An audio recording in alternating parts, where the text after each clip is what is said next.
Assalamualaikum warahmatullahi wabarakatuh. Pada kali ini kita akan membahas tentang golden period, 10 hari pertama kehidupan anak.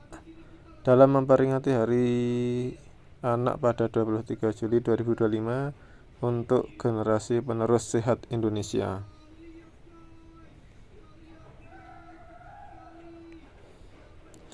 Apa itu golden period? Yaitu 1000 hari pertama kehidupan anak, dimulai sejak konsepsi, kehamilan, hingga anak berusia 2 tahun.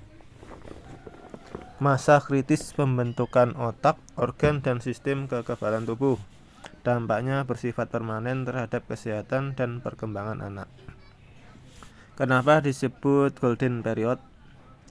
Otak anak berkembang pesat hingga 80% kapasitas dewasa, tercapai pada usia 2 tahun. Masa ini tidak bisa diulang. Intervensi gizi, stimulasi, dan perawatan optimal sangat berpengaruh terhadap masa depan anak.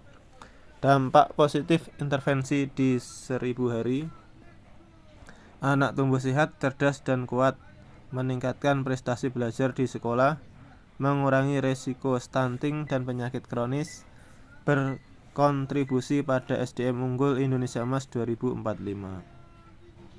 Peran penting orang tua pada masa golden period: peran ibu selama kehamilan, konsumsi makanan bergizi seimbang, pemeriksaan kehamilan rutin minimal 6 kali ke puskesmas atau dokter, minum tablet tambah darah TTD, hindari rokok, alkohol, dan stres, edukasi tentang ASI, dan persiapan menyusui. Peran ibu setelah melahirkan: berikan ASI eksklusif 0-6 bulan, imunisasi lengkap sesuai jadwal, pemberian MPASI mulai 6 bulan, bergizi dan higienis, stimulasi dini, ajak bicara, peluk, main, cek tumbuh kembang rutin di posyandu.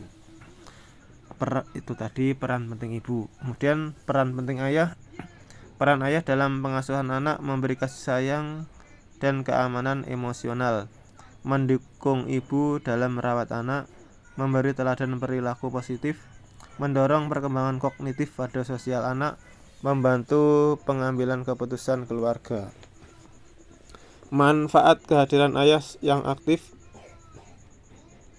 anak lebih percaya diri dan berani, perkembangan bahasa dan kecerdasan sosial lebih baik, risiko gangguan perilaku lebih rendah. Anak laki-laki belajar tanggung jawab dan maskulinitas sehat. Anak perempuan membentuk citra diri positif dan relasi yang sehat. Hal lain yang perlu untuk diketahui: dukungan ayah dan keluarga. Ayah berikan dukungan emosional dan logistik. Keluarga bantu ibu dalam merawat anak. Gotong royong dalam keluarga memperkuat tumbuh kembang anak. Pergeseran tren: ayah tidak lagi hanya bertugas untuk mencari nafkah, tapi juga harus berperan dalam mengasuh anak. Ayah bukan hanya pencari nafkah, tapi juga sosok penting dalam pertumbuhan fisik, mental, dan emosional anak. Fatherless family: tidak boleh ada di dalam sebuah keluarga ayah ada tetapi tidak berperan dalam tumbuh kembang anak.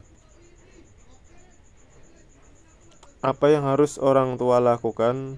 Pastikan anak mendapat imunisasi lengkap dan tepat waktu sesuai jadwal di posyandu atau puskesmas.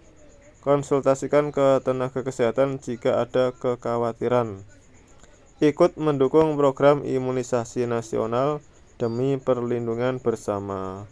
Setiap anak tidak dapat memilih seperti apa orang tua yang melahirkannya.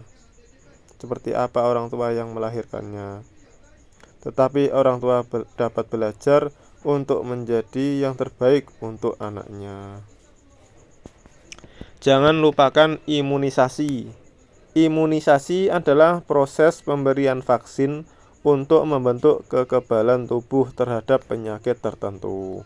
Vaksin ini merangsang tubuh untuk mengenali dan melawan kuman jika suatu hari benar-benar menyerang.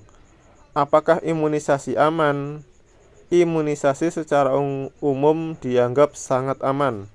Vaksin yang digunakan dalam program imunisasi telah melalui proses penelitian, pengujian klinis yang ketat, dan pengawasan berkelanjutan sebelum serta setelah diedarkan.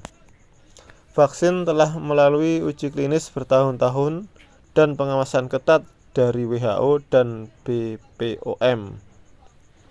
Efek samping ringan seperti demam ringan atau nyeri di bekas suntikan bukan tanda bahaya, tetapi justru menandakan tubuh sedang membentuk kekebalan. Lebih berisiko jika tidak diimunisasi karena penyakit bisa menyebabkan kematian atau kecacatan permanen. Mengapa imunisasi penting? Melindungi anak dari penyakit-penyakit berbahaya seperti campak, polio, difter, TBC, hepatitis, dan lain-lain. Mencegah wabah penyakit di masyarakat. Menyelamatkan nyawa, mencegah kecacatan akibat penyakit yang sebenarnya bisa dicegah atau ikhtiar. Imunisasi dasar usia 0-24 jam, hepatitis B dan kanker hati. Usia 1 bulan, tuberkulosis, polio. Usia 2 bulan, difteri, pertusis, tetanus, hepatitis B dan kanker hati, polio, meningitis, pneumonia, diare. Usia 3 bulan, difteri, pertusis, tetanus, hepatitis B dan kanker hati, polio, meningitis, pneumonia, diare. Usia 4 bulan, difteri, pertusis, tetanus, hepatitis B dan kanker hati, polio, meningitis, pneumonia, diare. Usia 8 bulan, campak, rubella, polio. Usia 10 bulan, Japanese encephalitis. 12 bulan, pneumonia. 18 bulan, difteri, pertusis, tetanus, hepatitis B dan kanker hati, meningitis, pneumonia, campak, rubella.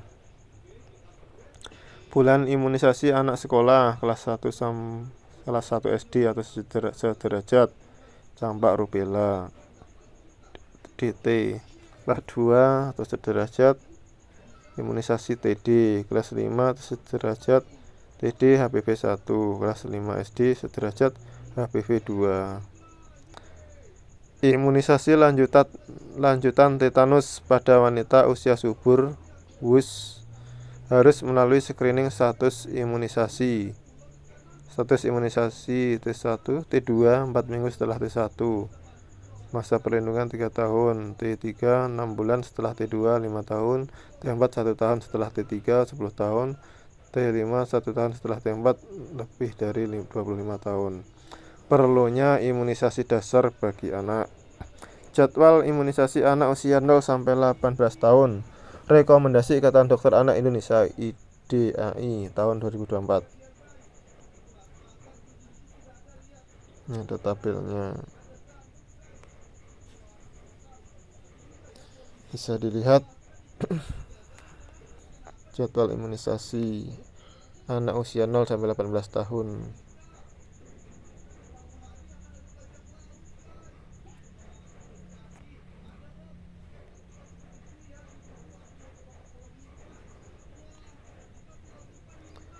Oleh karena itu, masa 1000 hari pertama kehidupan merupakan investasi jangka panjang yang krusial untuk mencegah stunting dan mewujudkan generasi unggul. Peran ibu, ayah, keluarga, dan masyarakat secara keseluruhan sangat penting dalam memastikan intervensi yang tepat sejak dini. Mari bersama-sama menjaga masa depan anak sejak dalam kandungan. Anak-anak adalah masa depan dan generasi penerus perjuangan agama. Ibarat celengan, maju mundurnya perjuangan agama akan dilanjutkan oleh para anak-anak saat ini. Menjadikan mereka sehat, cerdas, dan pintar adalah salah satu bekal perjuangan mereka kelak di kelak selain ilmu agama. Perjuangan mereka kelak selain ilmu agama. Alhamdulillah jazakumullahu khairan.